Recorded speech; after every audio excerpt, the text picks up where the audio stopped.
gather round and I will tell you a story. It was a dark and stormy night, much like tonight. A young mechanic named Jason had left behind the world of normal jobs and decided to fix and sell cars for a living. He was mildly experienced and very much enjoyed working on cars, a passion he learned from his family. A deal appeared on Craigslist. A deal almost too good to be true. A Z32 Nissan 300ZX that needed a head gasket for a paltry $1,500. It's already gone, he thought. But he called about it the following morning. To his shock, the car was still available, and a time for viewing was set. The car was incredible, exactly what he was hoping for, but like a poker player with an unbeatable hand, he set the hook, agreeing to purchase the car for a song. His joy sank when the title could not be located. Sometimes evil will give you a chance to walk away before you have sinned. After hours of rifling through papers, the title was located and the deal done. After a short diagnosing period of the 222 horsepower 3.0 liter dual overhead cam engine, he realized that head gaskets weren't common, but injectors were. Ha!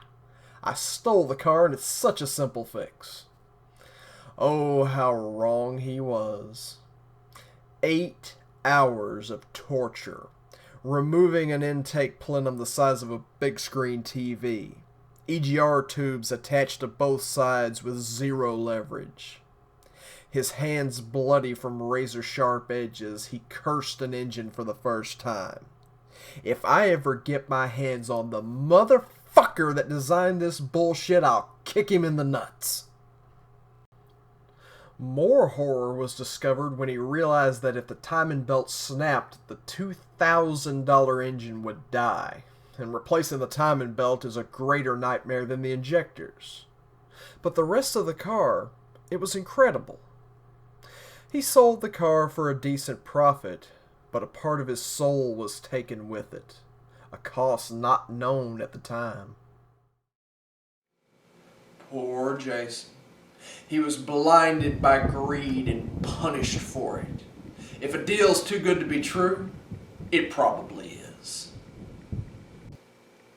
2 years down the road, we catch up with Jason again. The horror of that Nissan a distant memory. He was at an auto auction where a gorgeous '99 Maxima was rolling through the lanes. He was holding the bid at $2,300 when fate gave him a chance once more to walk away. The auctioneer called $2,400. Do I have 25? Jason has never found a car he couldn't fix and make money on. His arrogance took over and his hand shot up. Sold $2,500. The car was loaded and in near perfect shape.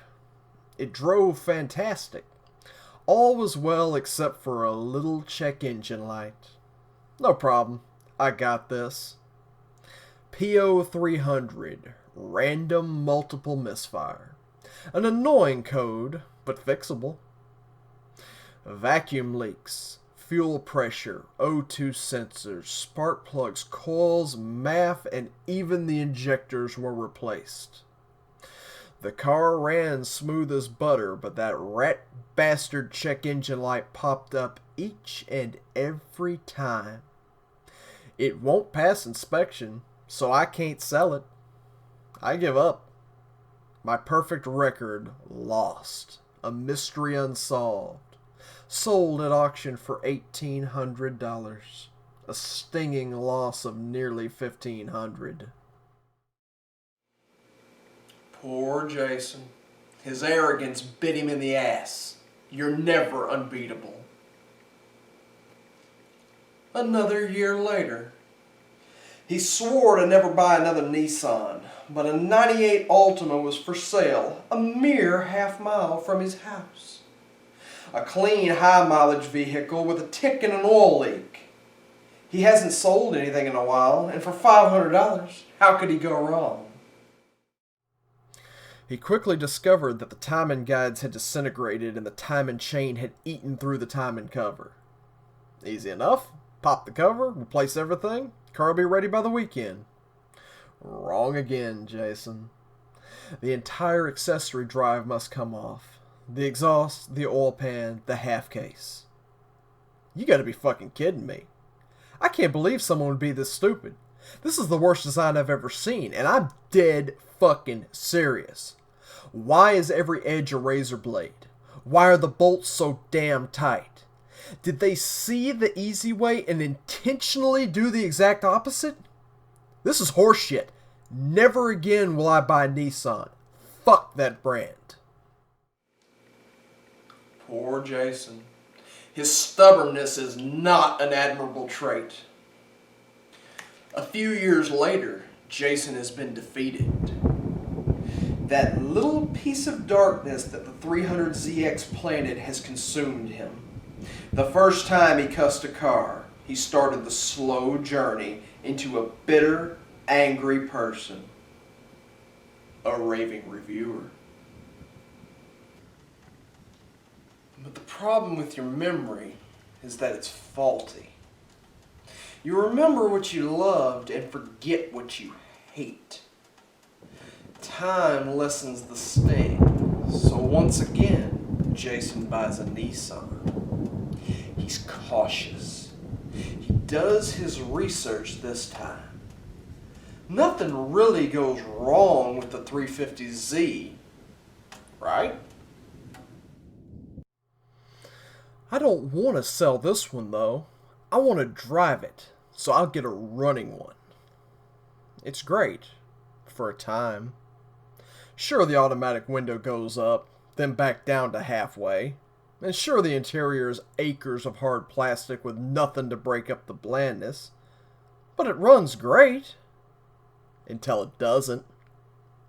It dies randomly in the drive-thru of a Whataburger. It restarts with a check engine light and a misfire. Hello, darkness, my old friend. I've come to cuss at you again. 'Cause it's the sound of Nissan. Poor Jason, a fool who never learns. They say the definition of insanity is doing the same thing over and over again, expecting a different result. So he is truly lost. The anger is strong with this one. He sells the final Nissan, breaking even. And thus closes the book on the Raving Reviewer. The demon lies sleeping now, hidden beneath the blood, sweat, and tears, never to be unleashed upon the reviewer again. But memory is faulty, and one day it might rise again.